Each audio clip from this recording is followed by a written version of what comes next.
Bueno, bienvenidos a la primera clase de la materia Gestión de Calidad, Emprendimientos y Comercialización. En esta oportunidad vamos a tratar de ver los primeros contenidos teóricos de la primera unidad.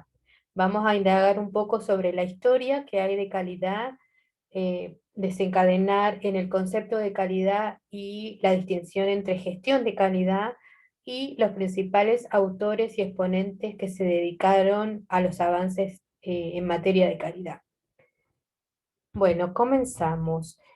Los momentos históricos por los cuales la calidad ha cambiado el paradigma, la forma y la perspectiva en la que se ha llevado hasta el momento, son muy tópicos, son muy centrales. Si bien, bueno, como narrábamos en la clase textual, existe vestigios, existen testimonios de civilizaciones antiguas a través de grandes construcciones como pueden ser las pirámides de Egipto u otras similares, en donde ahí nos damos cuenta de que debe haber existido algún tipo de gestión y de administración de la calidad. Pero bueno, no nos vamos a remontar tanto porque el sentido de la cátedra es resaltar solamente los momentos importantes en los cuales la calidad ha cambiado de perspectiva. El primer momento, bueno, que son extensos algunos momentos históricos, eh, son el primer momento, sobre todo, que es el más extenso porque data desde la Edad Media hasta la primera revolución industrial, ¿sí? La Edad Media empieza en el siglo V y termina en el siglo XVIII, y la primera revolución industrial comienza a finales del siglo XIX y principios del XX, en los años... la primera revolución industrial sí surge en el siglo XVIII, después que se descubrieron las Américas. Bueno, hay mucha historia en el medio, pero nosotros no, bueno, nos vamos a volcar solamente a la calidad. Durante toda esa época, que va a estar mejor detallada en estas imágenes, que data desde la Edad Media, las clases sociales estaban bien marcadas, solamente se componía por una monarquía en todos los pueblos de Europa y Asia, sobre todo. En las Américas estaban las culturas aborigen. En toda Europa y Asia la estructura era similar, se componían las clases sociales a través de la monarquía, que eran los reyes, y alrededor de ellos estaban los nobles, que eran familias adineradas, que podían ser, por ejemplo, grandes mercaderes o grandes feudales, ¿sí? Y también había los caballeros, que era la caballería, que era el actual soldado, oficiales, ¿no? Oficiales que se llamaban caballeros, caballeros oficiales, que componían como la clase alta en todas esas ciudades que se conformaban por fuertes para proteger a los pueblerinos y bueno, por medio de una monarquía. La clase baja sería la de los campesinos que trabajaban en el campo, en la tierra de los feudales, y empezaban a aflorar en el desarrollo de las comunidades distintos oficios para poder subsistir, como por ejemplo el sastre, el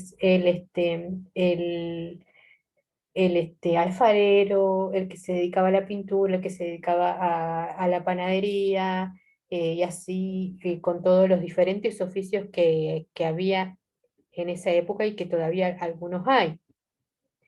Bueno, en las imágenes podemos ver el de un sastre y aquellos que eran, que se dedicaban a moldear metales.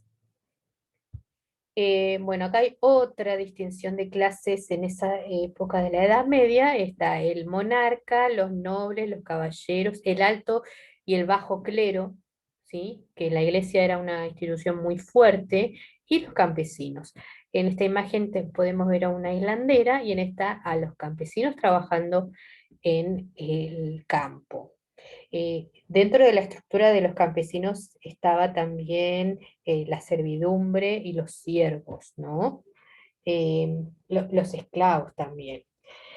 Eh, bueno, pero eso es otro tema social que a nosotros no no nos incumbe.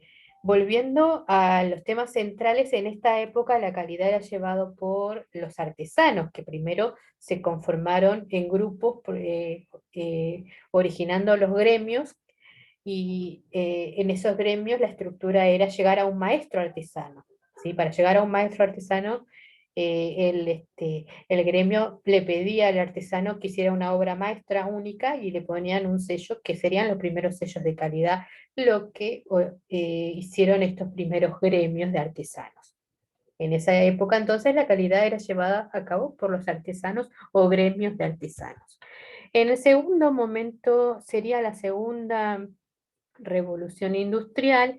La primera revolución industrial es cuando, bueno, se descubren las Américas y empieza la explotación de metales preciosos de un continente a otro. Eso trajo aparejado junto con el descubrimiento energético que producía el carbón, la industria del ferrocarril, y esos puntos económicos y contextuales históricos como el descubrimiento de América, las vías marítimas, el ferrocarril, el carbón, el barco a vapor, trajo aparejado una explosión de la producción y ahí comienza el traslado de los campesinos a la ciudad, porque en la ciudad se necesitaba gente que trabajara en las fábricas.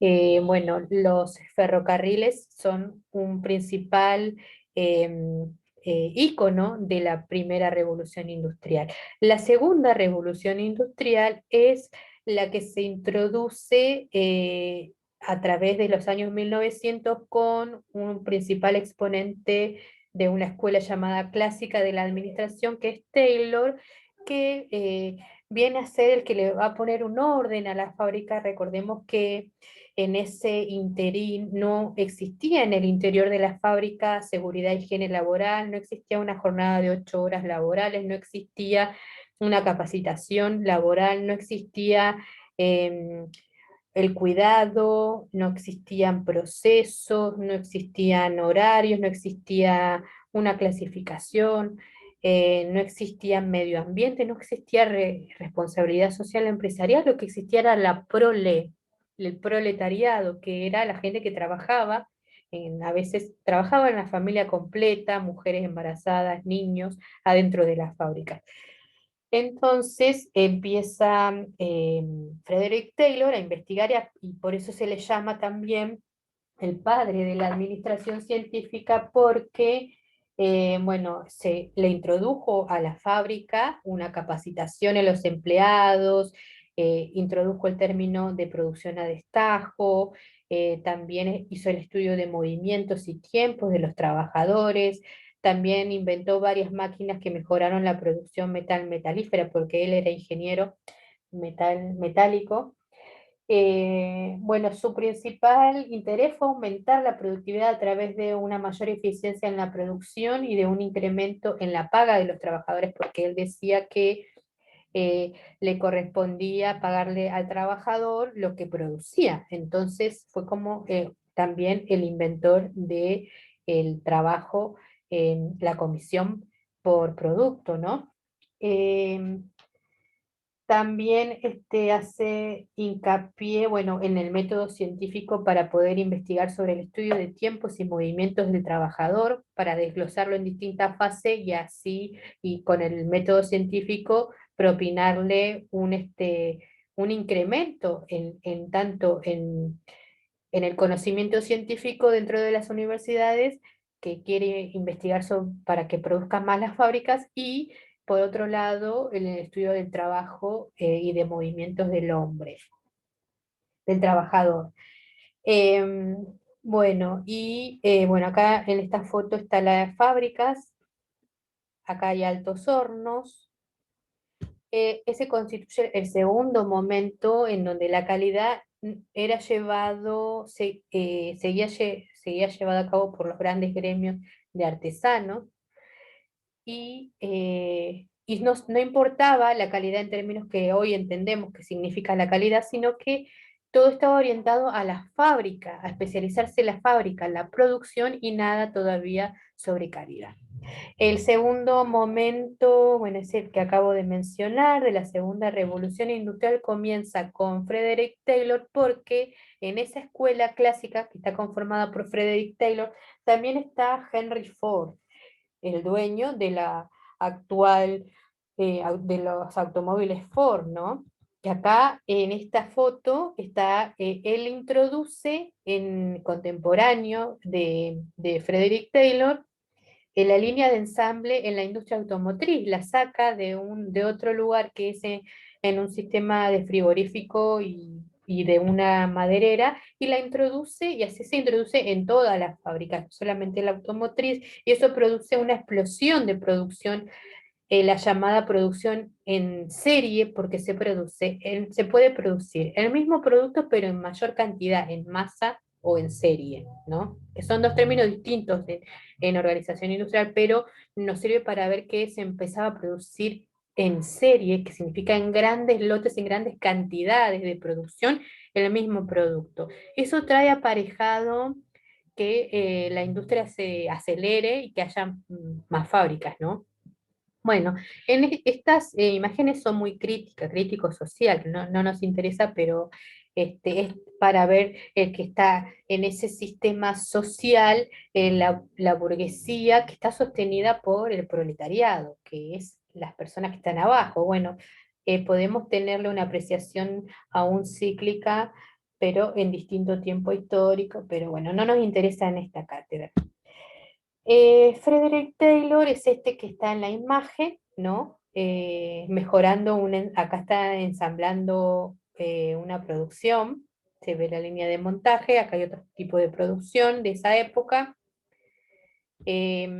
Acá, bueno, yo les recomiendo una película que estuve viendo hace poco, que es la de Charles Chaplin, Tiempos Modernos, una filmación del año 1936. En ese año, bueno, el mensaje de la película es muy crítico y político. Se trata de que está Charles Chaplin trabajando en una línea de ensamble y como el trabajo es muy repetitivo, que es este, y también los tiempos acelerados de producción, muy acelerados, que se vuelve loco por ser un trabajo tan repetitivo, se vuelve loco Charles Chaplin y empieza a hacer, bueno, lío en la fábrica, lo llevan preso, bueno, eh, termina bien la película, pero tiene un poderoso mensaje crítico social de esa época. Y aparte, a nivel académico, yo les voy a mostrar en esta línea de tiempo, la película se filmó en 1936, nosotros estamos acá recién viendo la escuela clásica que comienza en el año 1900, a principios del siglo XX, y humaniza Frederick Taylor la fábrica. La humaniza porque la perfecciona, de no haber nada, de no haber seguridad, de no haber 8 horas diarias, de no haber nada, hace mucho avance para el trabajador, ¿sí? Pero ¿qué pasa? Ese mundo clásico de esta escuela dura hasta los años 1920, que es la gran época de la gran recesión de Estados Unidos y mundial. Comienzan a haber paros en las fábricas, porque, bueno, sigue habiendo condiciones todavía inhumanas. eh, bueno, comienzan en esa época también a proliferar los primeros sindicatos, ¿sí? Que empiezan a tratar de, con un ambiente político muy caldeado, socialismo, capitalismo, a reclamar derechos de los trabajadores. Bueno, las fábricas, hay paros. Y en el año 1936 comienza a haber como en la sociedad, tanto americana, occidental como europea, una crítica del Taylorismo, porque el Taylorismo lo empiezan a reflejar como que solamente el hombre es el engranaje más de la maquinaria, que en realidad Taylor mejoró muchísimo la calidad de vida de los trabajadores, pero aún así era visto, se lo vio en esa época, en 1936, 1930, en la década de los 30, entonces comienzan a haber investigaciones por el lado social y humano, y ahí comienza la Escuela de Relaciones Humanas, en donde comienzan a ver que las industrias igual querían aumentar su productividad. Vienen de una época muy oscura de recesión económica, de hambre. Termina la Primera Guerra Mundial en los años 1917, comienza la recesión, hambruna en todo el mundo, y entonces las fábricas que le piden a las universidades que investiguen, pero para producir más, pero no ya del lado de la maquinaria, que ya había hecho todo Frederick Taylor. Entonces lo comienzan a ver por el lado más humano, social, y ahí comienzan las investigaciones sobre motivación, los grupos formales, los grupos informales, y así sucesivamente, hasta llegar a lo que conocemos como calidad total. Bueno, volviendo a nuestro tercer momento, si ustedes quieren ver la película, dura 1 hora, de Charlie Chaplin, está muy buena. Bueno, el cuarto momento se los recomiendo porque es muy figura, es la bisagra, esa película, entre el cambio de escuela clásica, que es la de Taylor, a la de relaciones humanas. Em, bueno, el cuarto momento dura desde la Segunda Guerra Mundial hasta la posguerra, ¿no? Ahí gana, bueno, le gana Estados Unidos a Japón, y Japón, invadido por Estados Unidos, con auditorías, con todo, le llama la atención a los trabajadores, a las fábricas japonesas, porque no había buena calidad, sobre todo en las líneas telefónicas. Entonces Japón empieza a investigar, a reconstruirse después de que explotan las bombas, y comienzan a investigar sobre calidad, y lo hacen de la mano de un estadounidense que era Edward Demings.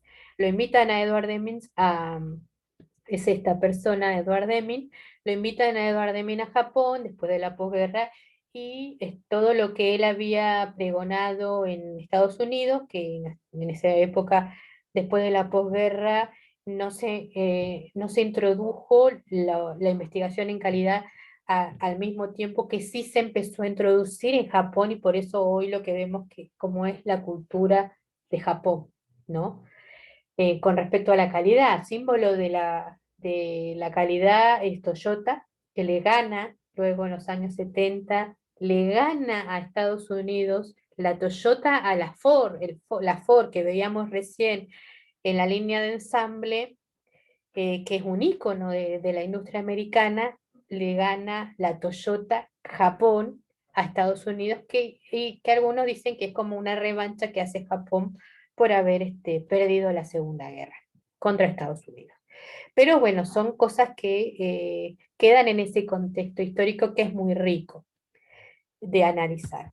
Entonces, en la posguerra viene la Revolución de Japón, que se dedica a investigar, y ahí empiezan con Edward Deming. De hecho, Edward Deming, los japoneses, en honor a todo lo que hizo por la calidad, hay un premio en Japón que se otorga en el mes de la calidad, que es noviembre, que se llama Premios Deming en honor a Edward Deming.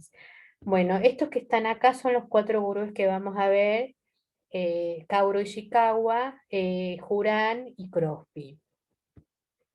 Bueno, lo que hace Japón con las investigaciones de Edward Deming, Crosby, Juran y Kaoru Ishikawa es hacer la instalación del término gestión de calidad total, ¿sí? En su libro, Kaoru Ishikawa, ¿qué es el control total de calidad y los círculos de control de calidad según la cultura japonesa?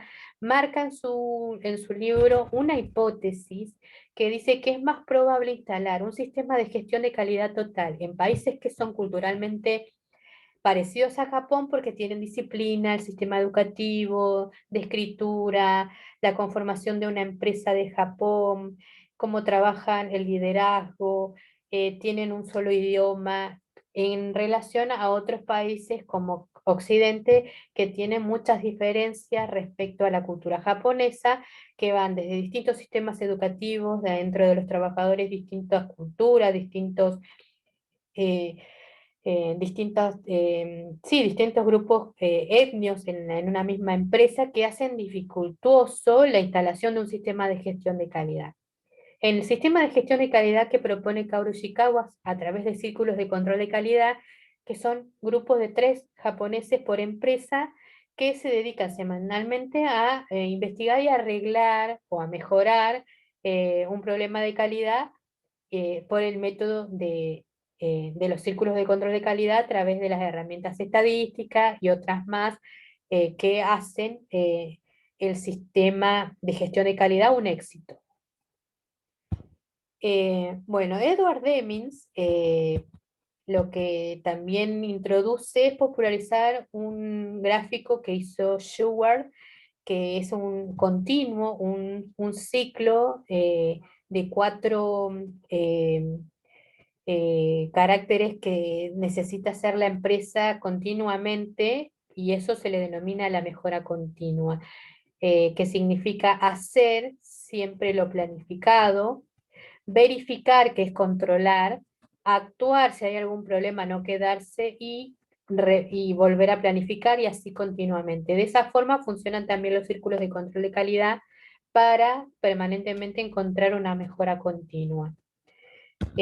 Bueno, también tiene 14 principios de los cuales hemos estado hablando: hacer las cosas bien a la primera. Bueno, esa es la de Crosby en realidad, hacer las cosas a la primera, pero bueno, tienen que ver con todos estos puntos principales que tiene la gestión de la calidad total. No se los voy a leer ahora, eh, pero ustedes lo tienen que leer en sus casas tranquilos. Yo les voy a dejar la diapositiva a su disposición en la plataforma. Bueno, Crosby es el que hizo hincapié en las frases cero defectos y también hacer las cosas bien a la primera, que es los principales principios básicos en los que se mueve la calidad total, ¿no? Bueno, también tiene la serie de 14 principios que ustedes lo van a leer en su casa. Juran e introduce una trilogía que significa, primero, planificar la calidad, ¿no? Una empresa, un sistema de gestión de calidad se puede introducir con una planificación. Ese sería el primer componente de una trilogía de 3. El segundo es trabajar en la mejora de la calidad continua, ¿no? A través de un círculo como el ciclo de Deming o espiral continuo. Y luego de la mejora, el control de calidad permanente. Y eso también continuamente funciona de manera tal que se pueda gestionar la calidad. Bueno, después, Kaoru Ishikawa, ya le hablé en la tesis de su libro, que es la gestión de la calidad total y los círculos de control de calidad, que lo pueden descargar, está en internet. Yo a lo largo de las clases lo voy a, también en una de las clases lo voy a subir. Bueno, él nos fundamenta, tiene 14 diferencias que son muy interesantes de conocer, que son las que él piensa que pueden dificultar el camino de una empresa occidental y que no tendría Japón. Por ejemplo, la empresa.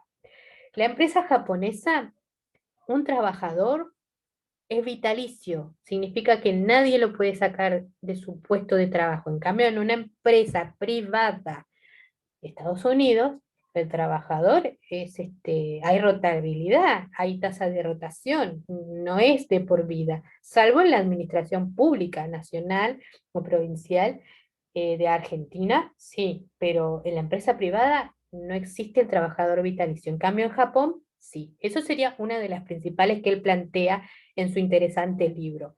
Otra puede ser hablar un mismo idioma. En Japón hablan no me acuerdo cómo se llama, pero es un idioma. Y ahí cita ejemplos de empresas europeas o rusas que tienen diferentes etnias trabajando con diferentes idiomas en una misma empresa, y así sería imposible instalar en un sistema de gestión de calidad en donde todos hablen el mismo idioma. Cuando queramos hablar sobre una definición de calidad, todas la sepamos.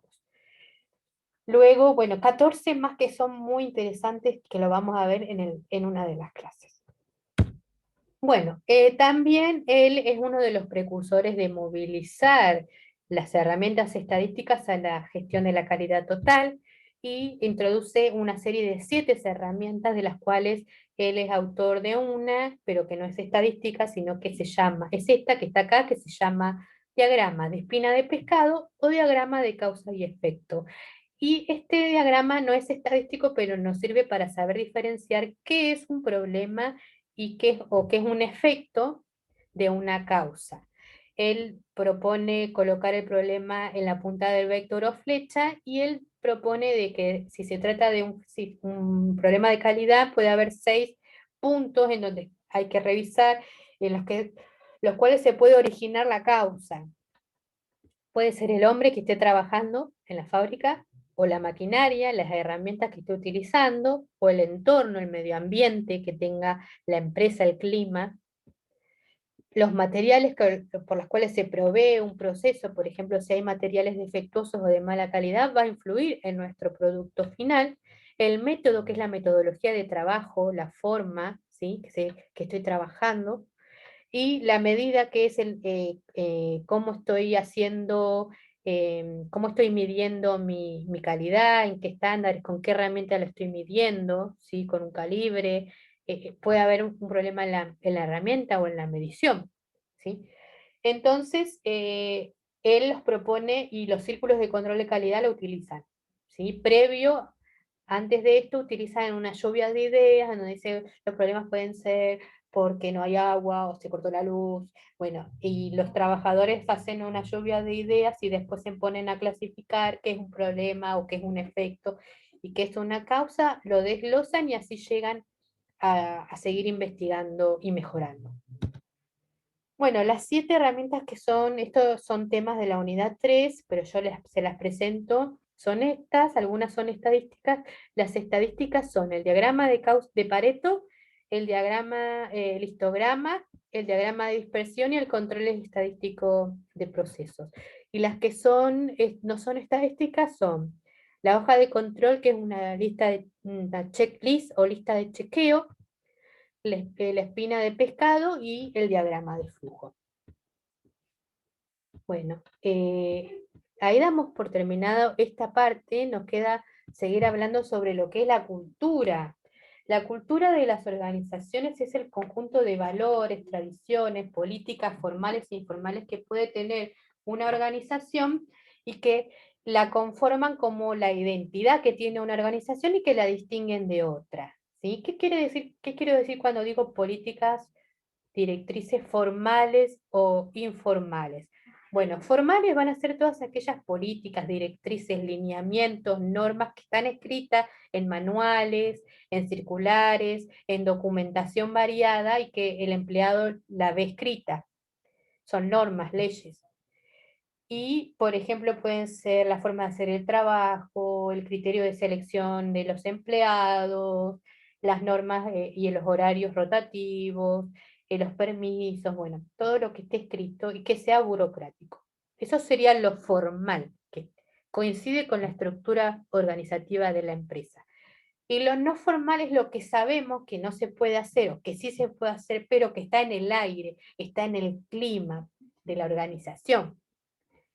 Por ejemplo, si se puede tomar mate o no, si puedo atender la llamada, si puedo, en la cantidad de salidas que tengo para hacer trámites, en qué momento le digo las noticias de productividad o improductividad al jefe o a los directivos, em, cómo, bueno, tradiciones, cábalas, bautismos que hacen el derecho al piso, que sobre todo a los empleados nuevos le hacen hacer, que no están escritas en algún lado. Por ejemplo, en algunas organizaciones hay,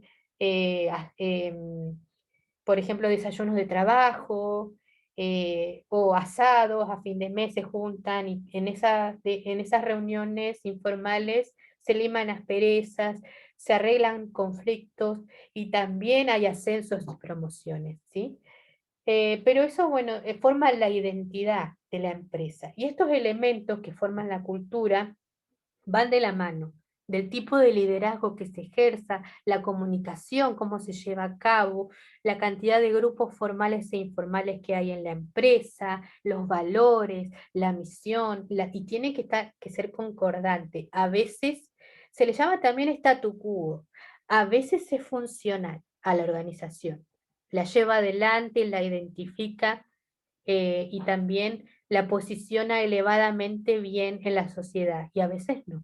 a veces hay escándalos, a veces es disfuncional. Y es normal, porque las organizaciones son como las personas, algunas veces impredecibles las personas.